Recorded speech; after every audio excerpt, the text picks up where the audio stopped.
Bienvenue dans cette nouvelle vidéo consacrée à The Sandbox et son token Sand. The Sandbox est un des leaders du marché des métaverses et a été fondé par 2 Français. Mais est-ce que The Sandbox va pouvoir se relever de ce bear market? Est-ce le bon moment pour devenir enfin propriétaire d'un terrain dans le métaverse? Et bien entendu, jusqu'où peut aller le token Sand au prochain bull run? Bienvenue sur la chaîne YouTube de Jafar Bleu. Au cours de cette vidéo, nous parlerons de l'histoire de The Sandbox, mais aussi sa technologie, son tokenomics, son écosystème, sa roadmap, mes inquiétudes et bien entendu ma prédiction de prix pour 2024-2025. Commençons par son histoire. The Sandbox a débuté en 2010 en tant que simple jeu mobile créé par Pixwall, une entreprise fondée par 2 Français, Arthur Madrid et Sébastien Borguet. Le jeu permettait aux utilisateurs de concevoir leur propre expérience de jeu dans un environnement cubique, dans le même esprit que Minecraft ou encore Roblox. En 2019, The Sandbox a été acquis par Animoca Brand, un groupe basé à Hong Kong spécialisé dans le gaming web 3, marquant un tournant majeur dans son évolution. Le jeu mobile est devenu un véritable métaverse basé sur la blockchain Ethereum. Cette transition a introduit l'utilisation de crypto-monnaies, notamment Ethereum et bien entendu le token Sand, pour acheter des parcelles virtuelles de terrain. Ces parcelles de terrain ont été enregistrées sur la blockchain pour garantir leur authenticité et exclusivité. Chaque propriétaire de parcelle a la liberté de créer et de développer son terrain virtuel selon ses préférences, allant de la création de jeux et d'expériences multijoueurs à la construction de logements et de communautés. Actuellement, environ 24 000 propriétaires de parcelles sont présents dans The Sandbox, dont une partie significative appartiennent à des marques. The Sandbox a évolué d'un simple jeu mobile à une plateforme de métaverse où les utilisateurs peuvent acheter, vendre et développer des parcelles virtuelles, créant ainsi un nouveau marché basé sur les NFT et la blockchain. Le 6 mars 2022, The Sandbox a atteint une étape historique en rassemblant 2 millions d'utilisateurs sur sa plateforme. Voyons à présent la technologie de The Sandbox. La technologie de The Sandbox se compose de 3 axes principaux. Une place de marché ou marketplace, un logiciel de création nommé VoxEdit et un logiciel de développement nommé GameMaker. La marketplace de The Sandbox est construite sur Ethereum. Elle prend en charge les tokens ERC721 et ERC1155, permettant l'échange de NFT, des assets ou lens en utilisant la crypto-monnaie native nommée Sand. 5% des ventes alimentent le Sandbox Creator and GameMaker Fund pour soutenir les créateurs et projets de jeux. Le VoxEdit est quant à lui l'outil de modélisation de The Sandbox qui permet de créer des assets en voxels en plus de les animer. Et il y a aussi le Game Maker. Il représente le 3e pilier, permettant aux utilisateurs de placer et d'interagir avec les assets dans un morceau de land. La programmation n'est pas nécessaire pour définir le comportement des objets, simplifiant ainsi la création de jeux. Ces 3 piliers de The Sandbox forment une structure complète et pertinente pour les créateurs, les artistes, les développeurs de jeux et les utilisateurs. Grâce à sa marketplace VoxEdit et Game Maker, il offre une plateforme où l'imagination prend vie, soutenue par une économie basée sur la blockchain. Cette combinaison de composantes permet à The Sandbox de créer un véritable métaverse où la créativité et l'innovation s'épanouissent, tout en offrant des opportunités uniques pour les passionnés et les investisseurs du monde entier. En 2022, The Sandbox a étendu son écosystème à Polygon. Voici les avantages de cette migration vers Polygon pour l'écosystème de Sandbox. Les utilisateurs bénéficient de transactions plus rapides grâce à Polygon, les frais de transaction seront grandement réduits sur cette blockchain et il sera plus respectueux dans l'environnement et plus efficace. Pour résumer, cette migration vers Polygon devrait améliorer l'expérience utilisateur, réduire les coûts et rendre l'écosystème de The Sandbox plus durable et plus rentable. Abordons maintenant le tokenomics. Le token principal au cœur de l'univers virtuel de The Sandbox est le Sand. Le Sand est aujourd'hui à 0,27 $, avec une supply actuelle d'environ 2 milliards de tokens et une capitalisation boursière de 563 millions de dollars. Son all-time high est de 8,36 $ qui a été atteint en 2021. À ce moment, l'offre en circulation était de seulement 892 millions de tokens, avec un market cap qui a atteint 6,6 milliards de dollars. Sand est un token ERC20 et il est essentiel pour plusieurs aspects de l'écosystème. Il y a tout d'abord les transactions. Les artistes et les joueurs utilisent le Sand pour échanger des assets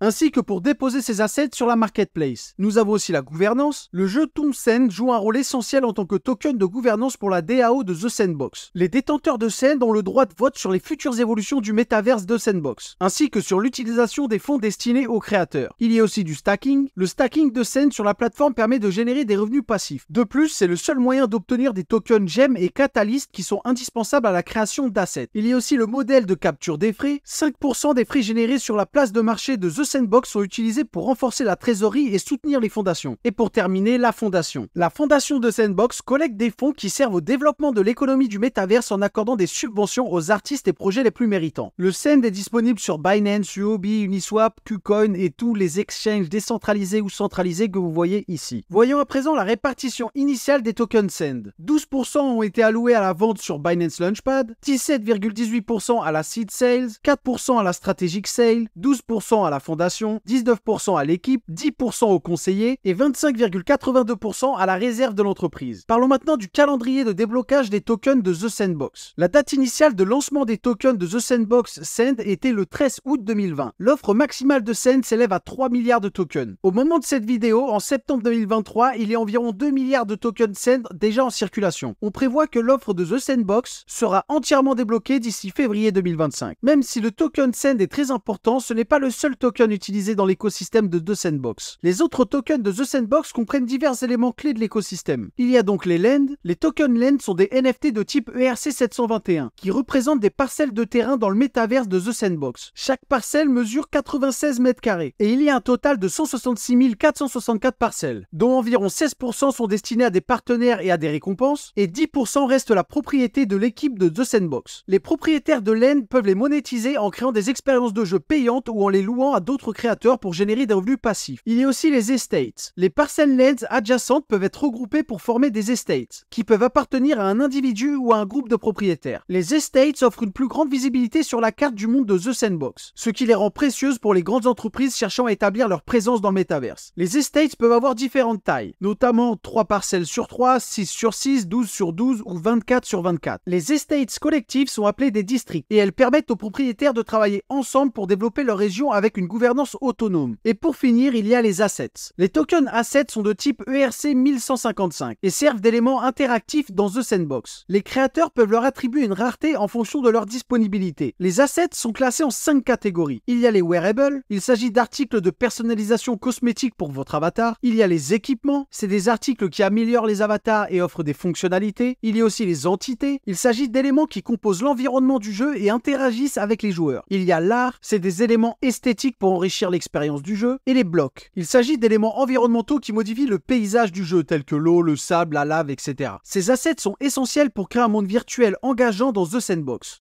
Voyons maintenant l'écosystème. L'écosystème de The Sandbox est très diversifié. Il comprend plus de 400 partenaires de marques et de propriétés intellectuelles à l'échelle mondiale, plus de 10 partenaires de plateformes et de technologies, plus de 20 partenaires dans le domaine de l'éducation, plus de 200 partenaires d'agences et plus de 100 partenaires de studios de création de jeux. Des marques telles que Adidas, Gucci, Warner Music et Ubisoft ont investi dans The Sandbox pour exploiter le potentiel des NFT et du métaverse. Ces marques cherchent à prolonger leur présence dans le métavers et à explorer de nouvelles opportunités commerciales. Snoop Dogg, le célèbre rappeur, a fait son entrée remarquée dans le métaverse en septembre 2021 grâce à sa présence dans The Sandbox. Il a créé un espace virtuel dans une version numérique de son manoir, où il a lancé une collection exclusive de NFT offrant à ses fans des expériences uniques et innovantes. Il y a aussi Ubisoft, l'éditeur de jeux vidéo bien connu, qui a investi dans une parcelle de Land dans The Sandbox. Ils ont ouvert un espace interactif basé sur leur célèbre franchise Les Lapins Crétins, proposant des jeux et des avatars sous forme de NFT. Ubisoft prévoit d'introduire d'autres franchises populaires dans le métaverse, tout en explorant les opportunités de spéculation immobilière virtuelle. Il y a aussi des marques telles que Carrefour, Casino et AXA qui ont rejoint le métaverse de Sandbox. Par exemple, Carrefour a acquis une parcelle virtuelle pour 300 000 € en février 2022. Casino développe un jeu vidéo et AXA explore les opportunités commerciales. Les entreprises cherchent à comprendre ce nouvel univers virtuel, bien que l'accès nécessite actuellement un portefeuille de crypto-monnaies, autrement dit un wallet, et est donc réservé aux initiés. En juillet 2023, McDonald's a ouvert McNuggetland dans le métaverse de Sandbox pour célébrer le 40e anniversaire des Chicken Nuggets. Parlons maintenant de la roadmap. D'après le site officiel de The Sandbox et un article de début 2023, j'ai réussi à vous faire une roadmap avec les objectifs pour 2023. Il y a le lancement du hub de ressources des partenaires pour soutenir les agences et les studios dans le développement de leur activité, l'introduction de l'annuaire des partenaires pour mettre en relation les marques avec des agences expérimentées, l'amélioration du Game Maker version 0.8 pour offrir davantage d'opportunités d'expériences créatives et sociales, l'ajout de nouvelles langues sur les outils de création pour rendre les créations plus accessibles, des campagnes visant à inspirer davantage de marques et de propriétés intellectuelles à rejoindre The Sandbox, un processus d'intégration amélioré pour les agences et les studios partenaires, le recrutement de talents pour renforcer l'équipe de The Sandbox et soutenir la croissance de l'écosystème, et un engagement continu envers l'innovation, la diversité et la croissance de la communauté pour 2023. Le vendredi 9 juin 2023, lors de la conférence NFC à Lisbonne,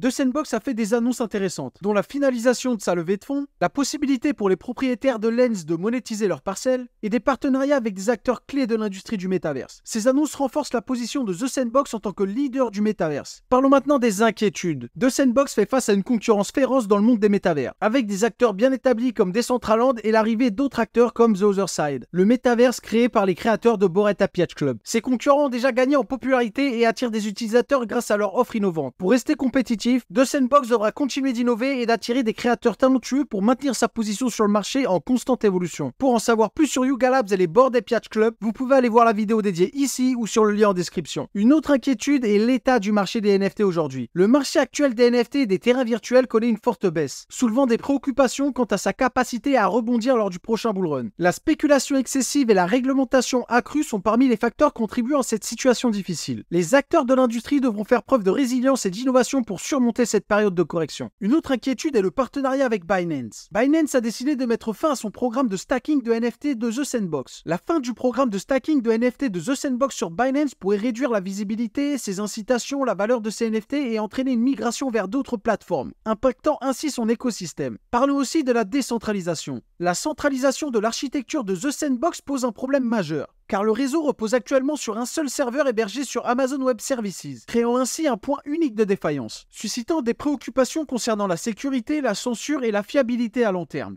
Parlons maintenant de ce que vous attendez tous, la prédiction de prix pour le prochain bull run. Le token est donc actuellement à 0,27 $ et son market cap est aujourd'hui de 563 millions de dollars. Son all-time high est de 8,36 $. Mais l'offre en circulation au moment de son all-time high était de seulement 892 millions de tokens, avec un market cap qui a atteint 6,6 milliards de dollars. Au prochain bull market estimé entre septembre et novembre 2025, tous les tokens seront en circulation, donc 3 milliards de tokens SEN seront sur le marché. Il va donc être difficile d'atteindre à nouveau son all-time high au prochain bull run. Si son market cap atteint à nouveau les 6,6 milliards de dollars, le token SEN atteindra seulement 2,12 $, soit x8. Si on est plus optimiste, on peut espérer que le market cap double son ancien all-time high, pour atteindre environ 12 milliards de dollars, ce qui donnerait un SEN à 4 $, soit plus de x14.